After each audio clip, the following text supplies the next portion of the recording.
the city of Cyprus in 300 BC, there lived a very wealthy trader called Zeno.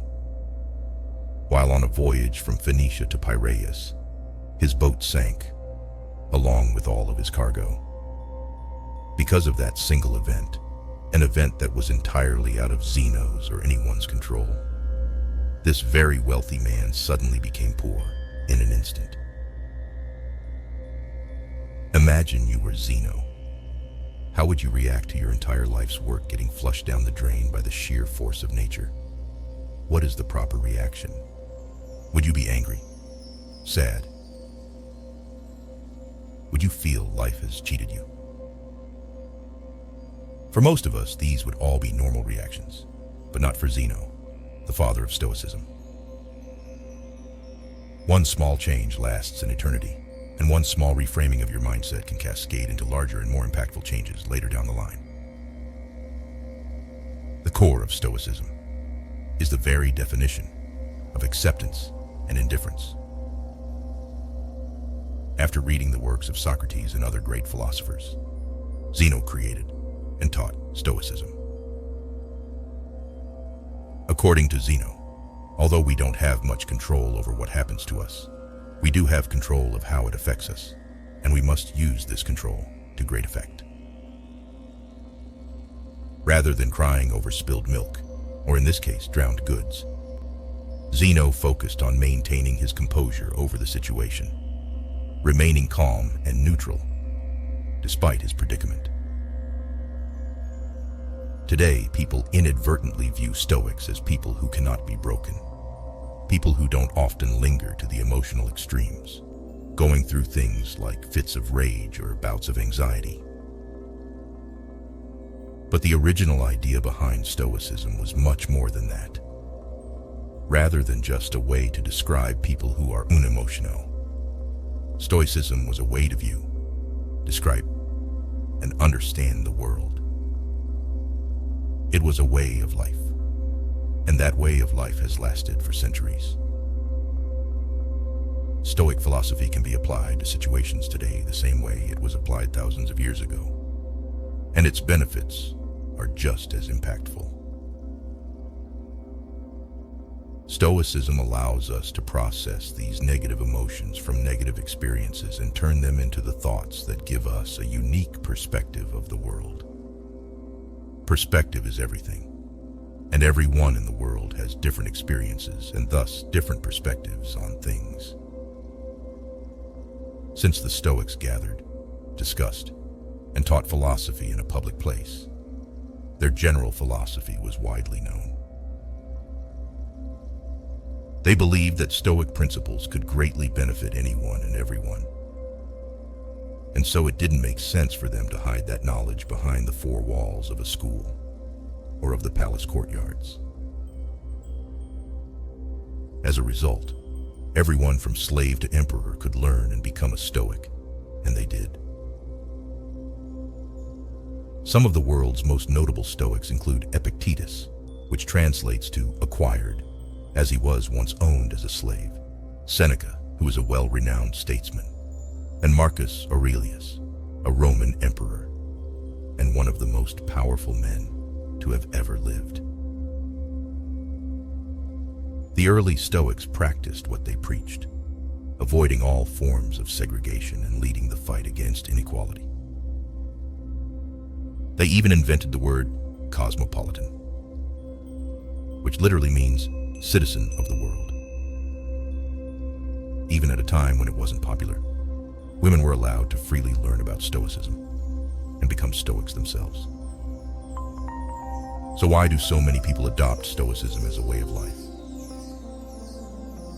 In a world full of unexpected turns of events, our emotions can tend to get in the way of things. In reality, we don't really get sad because bad things happen to us.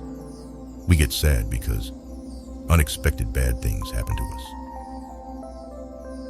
Stoicism teaches us that in the same way, we should expect that everything bad that can happen will happen. Picture the worst outcome and be content knowing it could happen. One of the Stoic exercises is known as voluntary discomfort. an exercise aimed at increasing feelings of gratitude. Sleep on the floor of your kitchen, taking cold showers when you normally take hot ones. Eat nothing but potatoes for a few days. Things like this. This exercise helps you to understand that no matter how hard it gets, you'll still survive and potentially thrive if your mindset is right.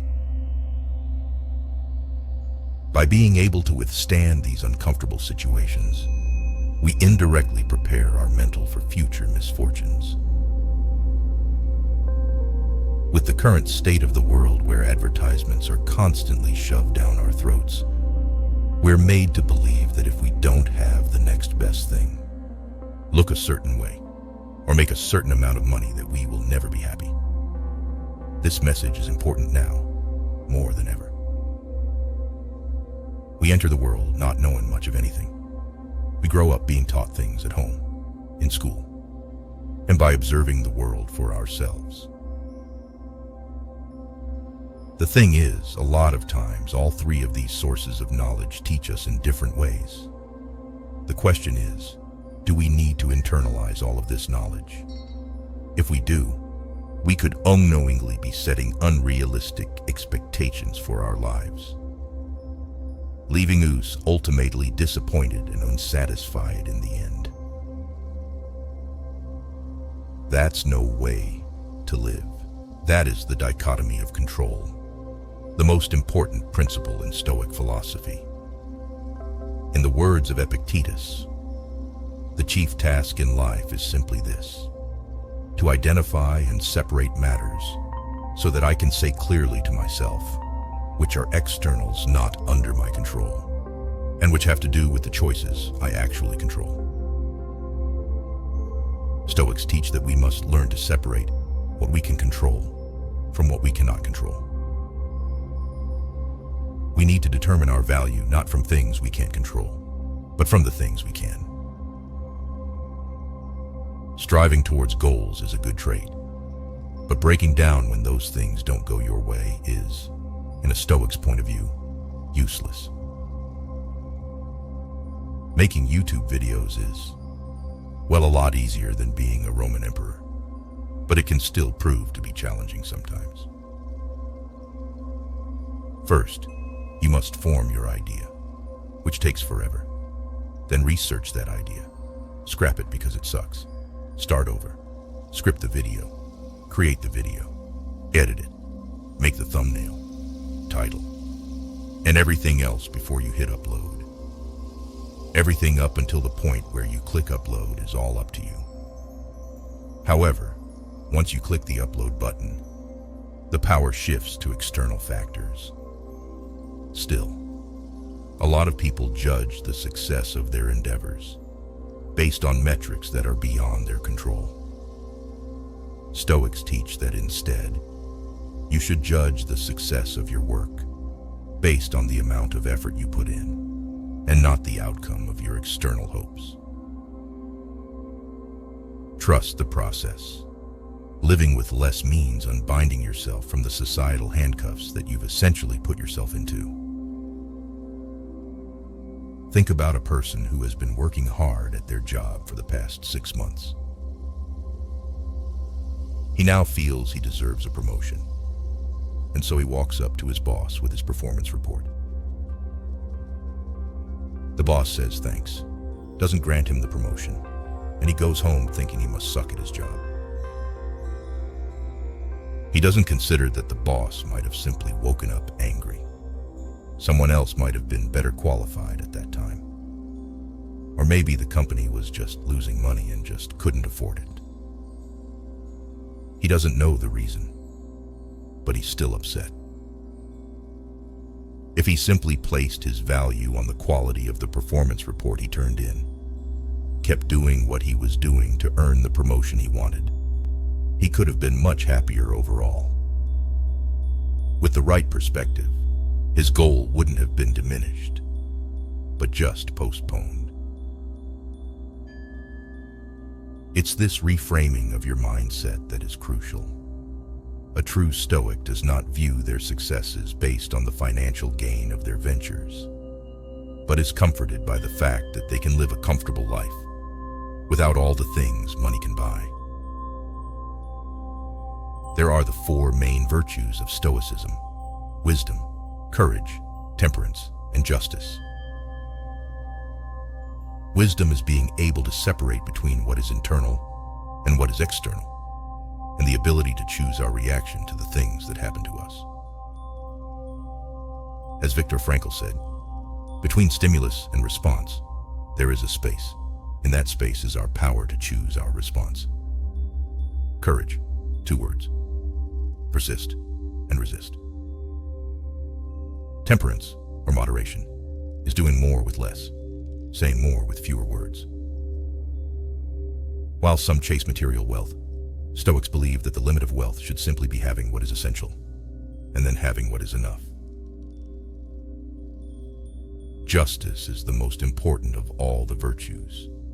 It instructs that no one should do harm to another because we were all born for each other, to do good to one another, and not to ourselves.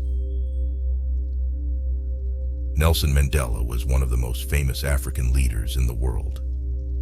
While he was fighting against apartheid, he got sentenced to life imprisonment, where he stayed for 27 years before finally being released. When he was released from prison, he was elected president of South Africa. And thus, many people thought he was going to brutally punish all the people that had anything to do with apartheid or his imprisonment. But of course, he did not. Throughout his time in prison, Mandela read the works of Marcus Aurelius and learned many of the core values of Stoicism, all of which he practiced throughout his life. Instead of calling for the heads of the wrongdoers, Nelson Mandela urged his people to instead seek the opposite, to relax and rebuild. He stressed that the past was now beyond their control, and that the only thing they could do was to find a way to move forward and build a better nation. This is the way of the Stoic. In modern-day medicine, Stoicism is at the core of procedures like rational emotive behavioral therapy and logotherapy. REBT helps patients to identify negative thought patterns that might be causing emotional and behavioral issues. It allows you to challenge the reasoning behind all these negative thoughts with logic. And when you realize that many of them are unfounded, you can then replace them with more productive and healthier beliefs.